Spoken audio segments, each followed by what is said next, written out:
यह संसार काल का संसार है, कालाबद्ध है।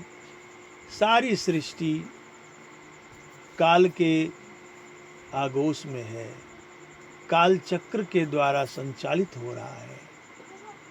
सभी जीवात्माएं काल चक्र में परिभ्रमण कर रही हैं। 3 लोक 14 भुवन में हर प्राणी काल गति से ही चलते हैं। और यह काल गति का जो सूत्र है, काल का जो स्वरूप है, इतना विस्तार है कि 21 ब्रह्मांड इसके अंदर है। एक ब्रह्मांड में 9 ग्रह होते हैं, ऐसे 21 ब्रह्मांड हैं, वो सभी काल चक्र के अधीन है। और सारे जीव, सारे प्राणी काल की ही भक्ति कर रहे हैं। सदगुरु कबीर साहब ने हमें यह संदेश दिया कि हे प्राणी, तुम दयाल की भक्ति कर। काल की भक्ति करने से तुझे सुख शांति की प्राप्ति नहीं होगी, और न किसी को हुई है, न होती है, न होगी। क्योंकि क्षणिक सुख क्षणिक दुख के चक्र में तुम जन्मों से भटकते आ रहे हो। क्षण में हंसते हो, क्षण में रोते हो, यह दुख सुख होता लगा रहता है।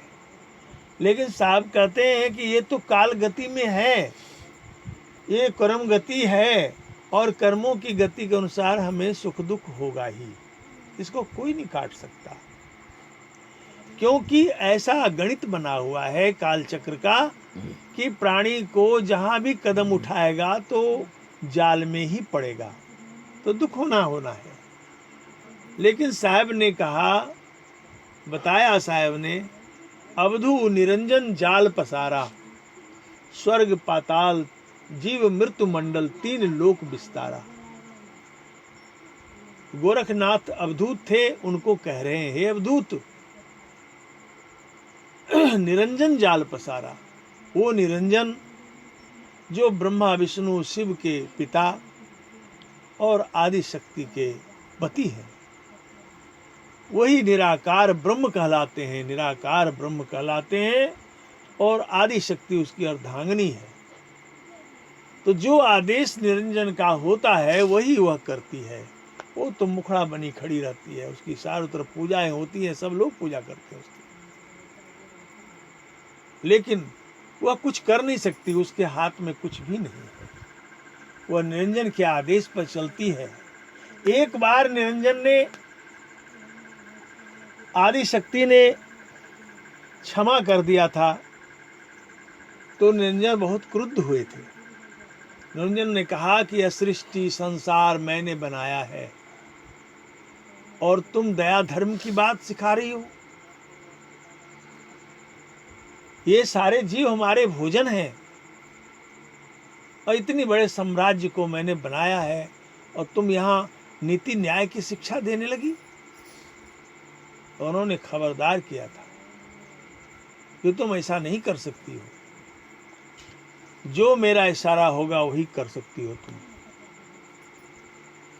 तब से वह सतर्क हो गई और कुछ नहीं कहने लगी। तो निरंजन का यह विधान ऐसा है, साहिब इसको खुलासा करके कहते हैं कि अवधू निरंजन जाल पसारा, स्वर्ग पताल जीव मृत्यु मंडल 3 लोक विस्तारा। 3 लोक बनाया, स्वर्ग पाताल और मृत्यु लोक। तो ब्रह्मा विष्णु शिव प्रकट किए हैं, ताहि दियो सिर भारा। ब्रह्मा जी को स्वर्ग का मालिक बना दिया इंद्र के ऊपर, और उसके बाद जो है विष्णु जी को पाताल में दे दिया, शिव जी को कैलाश में दे दिया, मृत्यु मंडल। तीनों को 3 कार्य बांट दिया। ब्रह्मा जी संसार की सृष्टि का कार्यभार संभाल रहे हैं, विष्णु जी पालन पोषण का, राजनीति का उनका धर्म निभा रहे हैं, उसके बाद शिव जी संहार का काम करते हैं। सारे सृष्टि में जब भी संहार होगा तो इन्हीं का काम है। तो 3 लोक विस्तारा ब्रह्मा विष्णु शिव प्रकट किए हैं, ताहि दियो सिर भारा, अवधु निरंजन जाल पसारा, ठाम ठाम तीर्थ व्रत थापियो, ठगने को संसारा। ब्रह्मा जी ने ठाम ठाम में तीर्थ व्रत यज्ञ जाप ताप पूजा ये सारे प्रधान यज्ञ ये सब लाद दिया ब्रह्मा जी ने कर्मकांड वेद के अनुसार, और संसार को ठगने के लिए एक माध्यम बनाया। दूसरे जगह कबीर साहब ने कहा है, 4 वेद जाकी है श्वासा, ब्रह्मा स्तुति गावे हो, सो कथि ब्रह्मा जगत भुलाए, ते मार्ग सब धावे हो। उसको कथन करके वेद को ब्रह्मा ने एक मार्ग निकाल दिया कर्मकांड का, और ते ही मार्ग सब धावे हो। सारे संसार के लोग उसी के रास्ते में चल दिए और उसी को कर रहे हैं। तो वह कहते हैं साहब कि ठाम ठाम तीर्थ व्रत थापियो, ठगने को संसारा। और अंत में कहे हैं, कई बानियां हैं इसमें, अंत में कहे हैं, कठिन काल ते बाचा चाहो, गहो शब्द टकसारा। कहा मैं जो टकसार दे रहा हूँ, टकसार क्या है?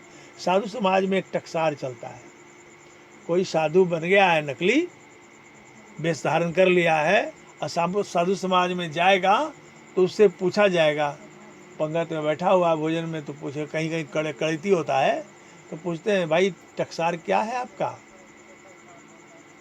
अब महात्मा गुरु से संन्यास लिया हो, गुरु उसको बताया हो तब तो ठीक है, और नहीं तो पकड़े जाएंगे तो पंगत पे बेइज्जती करेंगे उसको और बंद कर देंगे साधु समाज के लोग। टकसार क्या है आपका? तो सब नहीं जानते हैं, सब तो ऐसे कपड़े रंगा करके और जहाँ तहाँ घूम जाते हैं। और जो साधु गुरु मुख होकर के बने हैं तो उनको तो पता होगा, इसलिए टकसार पूछा जाता है। टकसार में यह पूछा जाता है कि प्रेम पट क्या है और जोग पट क्या है आपका? प्रेम पट और जोग पट, योग पट। तो प्रेम पट गुरु है। प्रेम पट पूछे तो भाई गुरु बता देंगे, प्रेम तो गुरु से है, योग पट नाम है। तो ये गुप्त बातें होती हैं उनमें। तो इस तरह से तो साहिब कहते हैं कि ठाम ठाम तीर्थ व्रत थापियो, ठगने को संसारा। यह संसार को ठगने के लिए। और बाद में कहा कठिन काल से बाचा चाहो, इन काल से, चक्र से, इस चक्र से बचना चाहते हो जो मैं टकसार कह रहा हूँ, मूल बात, सार बात, इसको पकड़ो। गहो शब्द, गहो उसको कस के पकड़ो। और कहे कबीर अमर कर राखो, मानो वचन हमारा। कबीर साहब कहते मेरा वचन मान लो, तुमको अमर करके रख दूंगा, कोई काल नहीं मार सकता। तो इसका कहने का मतलब यह है साहब का कि यह भक्ति सत्पुरुष की है। ऐसे है कि जिन साहेब से भय निरंजन, सो तो पुरुष है न्यारा। जिन साहेब से, जिन परमात्मा से निरंजन उत्पन्न हुआ है, वह पुरुष अलग है, दूसरा है। ये निरंजन परमात्मा नहीं है। लेकिन इस अभी जो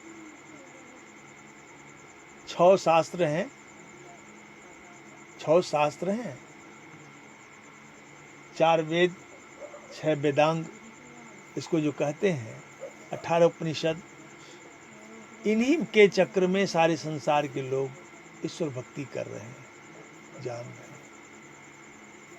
और इसमें सब कबीर साहब ने कहा कि यह कार्य करने से जीव का उद्धार नहीं होगा, जीव का उद्धार नहीं हुआ। ये वहीं जाएगा जहां निराकार ब्रह्म निरंजन है। उन्होंने ही कहा कि जब योग भक्ति उपासना के लिए जीव छटपटाए, वैराग उत्पन्न हो उसके अंदर, तो विष्णु देव को कहा कि तुम वैकुंठ का मार्ग दिखाओ, शिव जी को कहा कैलाश का मार्ग दिखाओ, ब्रह्मा जी को कहा कि नेम व्रत पूजा जाप करके, यज्ञ करवा करके और कर्मकांड करवा करके स्वर्ग का रास्ता दिखा दो। तो एवं प्रकार से ये सब कार्य करते हुए जीव जब पुण्य संचित कर लेगा, पुण्य अर्जित हो जाएगा, तो वह जब शरीर छूटेगा तो उसे स्वर्ग का वास करा दो, वैकुंठ का वास करा दो, कैलाश का वास करा दो। जब पुण्य छीन हो जाएगा उसका तो मेरे हाथों दे दो, मैं उसे ले जा करके तप्त शिला पर पटक कर और उसे खा जाऊंगा, और जो उसकी आत्मा को गुम्बट में फेंक दूंगा। 84 लाख योनियों में जो बनाया है चक्र उसने, तो उसी में फेंक दूंगा, वो अपना जन्मता मरता फिर रहे। ये चक्र है का कठिन काल, ये कठिन काल है। मनुष्य जीवन हमें मिल गया है, ईश्वर के बहुत करीब हैं हम। मनुष्य जन्म क्या है? ईश्वर के करीब हो जाना। और जब मनुष्य जीवन छूट गया, फिर 84 लाख योनियों में जब गए तो ईश्वर से बहुत दूर हो गए, फेंका गए हो। अब चक्र चलते रहेगा, जन्मते मरते दुख भोगते, कभी ना जानू कुछ पुण्य प्रगटे मानुषा अवतार। कभी ऐसा पुण्य प्रकट होगा जो मनुष्य का जीवन प्राप्त हमें होगा। इसलिए कहते हैं सदगुरु की भक्ति संसार, सदगुरु पीव जीव के रक्षक, तासे करो मिलाना हो, जाके मिले परम सुख उपजे, पाओ पद निर्वाणा हो। सदगुरु पीव जीव का रक्षक है, और कोई जीव का रक्षक नहीं है। तो जीव के जो रक्षक हैं सदगुरु हैं, इसलिए सदगुरु की भक्ति करनी बहुत आवश्यक है। सदगुरु के सानिध्य में जीवन को ज्ञान युक्त रख करके और आत्म कल्याण करना चाहिए। यही साहब का उद्देश्य है। और साहब ने यही कहा है कि जो गुरु भक्ति के माध्यम से मेरी शरण को आता है, उसे फिर जन्मना मरना नहीं पड़ता है, फिर उसका जन्म मृत्यु से चक्र छूट जाता है, फिर वह मुक्त हो जाता है और पूर्ण भक्ति की प्राप्ति हो जाती है। इसलिए इस संसार के हर क्रियाकलाप में हम लोग कोई भाग नहीं लेते। सबको धन्यवाद है, सबको धन्यवाद है जो जहाँ है। वैसे तो कह दिया साहब ने कि जो जाकी शरण गए हैं तिनकी ताको लाज, उलट मीन जल चढ़ते हैं बह जात गजराज। जो जिसके शरण में है उसका लाज उसके हाथों है, और जो सदगुरु शरण में है उलटी मीन जल चढ़ते हैं। सफरी मछली, छोटी पुठिया मछली एकदम करंट पर चढ़ जाती है, करंट पैदा करता है, एकदम उछलते उछलते उछलते तेज धारा उधर से आ रही है, ये धार पर ही चढ़ती है, सूखे पर चली जाती है। तो उलट मीन जल चढ़ते हैं, मीन जो है मछली जो है उलट करके धार पर चढ़ जाती है। अब बह जात गजराज, बड़े बड़े गजराज हाथी हैं, उतना बड़ा शरीर, विशाल शरीर है, वह बह जाता है उसमें। इसलिए यह मार्ग जो है सूक्ष्म मार्ग है। यह मार्ग ऐसा है कि अपने अंदर लौटने का मार्ग है। हमारा यात्रा बाहर का बहुत हो गया, बहुत हो गया। जन्म जन्मांतरों से लाखों करोड़ों अनंतों जन्मों से भोगते आ रहे हैं। जब से प्रभु से बिछुड़े हैं तब से हम इस जोनियों को भोग रहे हैं, वही भोग हो रहा है। 84 लाख जोनी वही भोग रहा था, यहाँ भी भोग रहा है। लेकिन मनुष्य जीवन में भोगना भी और जोगना भी है, भोग योग दोनों है मनुष्य जीवन में। इसलिए कहा साहब ने कि संसार की इंद्रियां हैं, प्राण हैं, शरीर है, मन है, तो सब तो शरीर, इनसे जो कार्य होने का है वो तो होगा ही, पर आत्मचेतना के आधार पर जीने के लिए श्रम करना होगा, हमें मेहनत करना होगा। तो साहब कहते हैं अंतस की यात्रा करो। बाहर की यात्रा तो हो गई, कितनी हुई इसका ठिकाना नहीं है, लेकिन अंतर की ओर चलो। उसका आधार नाम है, नाम के आधार पर अंतर्मुख होना चाहिए। अब आप वाचक जाप करेंगे, मुख से बोलकर जाप करते हैं, उसके बाद फुसफुसा कर बोलते हैं, उसको उपांशु जाप कहते हैं। उससे भी ज़्यादा बलकारक मजबूत जाप होता है मानस जप, मन से जपना। न जीभ हिलता है न ठोर हिलता है, मन से जाप कर रहे हैं लगातार एक धुन में जाप कर रहे हैं, तो जाप कर ही रहे हैं, ऐसा जाप कर रहे हैं। और जाप करने में ऐसा मन लगाना चाहिए कि संसार का कोई चीज़ याद ना रहे, ऐसा जाप हो। इतना गहरा जाप हो कि बस वही नाम ही रहे और कुछ ना रहे। तो इस तरह से होते होते अजपा हो जाता है, बिना जपे ही शुरू हो जाएगा। आप महसूस करेंगे कि आपके रोम रोम में जाप हो रहा है, शब्द हो रहा है। जो नाम आप मन के धरातल पर सुमरन कर रहे थे, वह सुमरन आपके नस नाड़ियों में भी आवाज होने लगी। और अपने में तब आप पाएंगे अपने अंदर कि हम अपने अंदर ही आनंदित हैं, अपने अंदर ही मस्त हैं।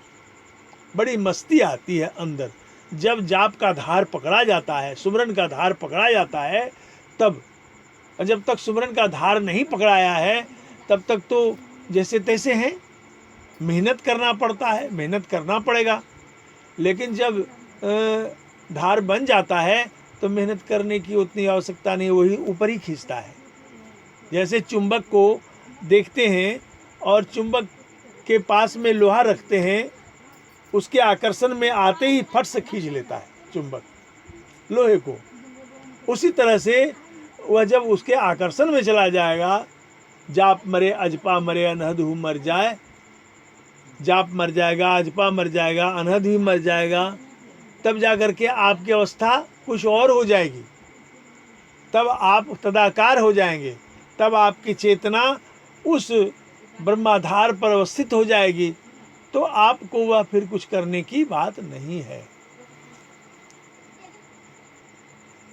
साहिब कहते हैं कि जब वह अवस्था आ जाती है कि आप करें ना करें, आपका काम हो रहा है। आप जाप करें, जो करें ना करें, कोई बात नहीं, आपका काम हो रहा है।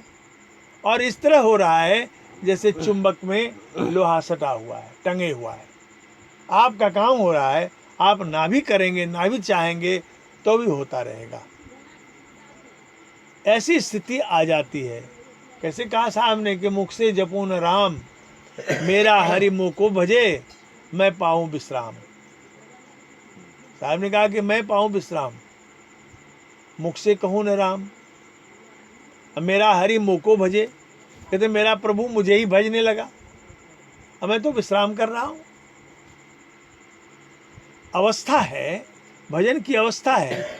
अभी मेहनत करते हैं, जब मेहनत करके घर द्वार में खूब पैसे इकट्ठे कर लेते हैं, सुख सुविधा का सारा सामान बना लेते हैं, घर में सब व्यवस्था कर लेते हैं, सब सामान हो जाता है अपने घर में, तो फिर क्या करते हैं? तब तो विश्राम ही ना होता है। आप करें न करें तो आप आराम करेंगे, जीवन सुखमय बिताएंगे। तो उसी तरह से जब आप मेहनत करते हैं, मेहनत करने के समय तो आपको करना पड़ता है। जब आपका किया हुआ सब काम पूर्ण हो जाएगा तो आप विश्राम करेंगे। तो इसलिए भजन की धारा है, सुमरन खूब कीजिए, सुमरन इतना कीजिए कि सुमरन ही रह जाए, आपके शरीर का भी आपको उस समय ख्याल ना रहे। रात्रि में उठिए, ब्रह्म मुहूर्त में उठिए और उठ करके बैठ जाइए जिस हालत में है, और सुमरन की तार लगाइए और सुमरन जब करते रहिए। गुरु का याद करके सुमरन करिए, करते रहिए, और उसके बाद भूमि पर ध्यान दे दीजिए और भूमि पर ध्यान दे करके सुमरन करते रहिए। कुछ करना है तो नहीं, बस सुमरन करना है। आलस को त्याग करके थोड़ा सुमरन कीजिए, धीरे धीरे वह पकड़ाएगा। जब पकड़ाएगा तो उसमें मन लगने लगेगा। जब पकड़ा जाएगा तभी तो मन लगेगा, अभी तो मन बाहर भाग रहा है। वो कौन करता है, थोड़ा सा आराम कर लें, ये कर लें, वो कर, ऐसा होता है। लेकिन जब वह तार लग जाता है तो वही नहीं छोड़ता है। इतना ही कह करके वाणी को विराम देता हूँ। सत साहिब बंदगी साहिब।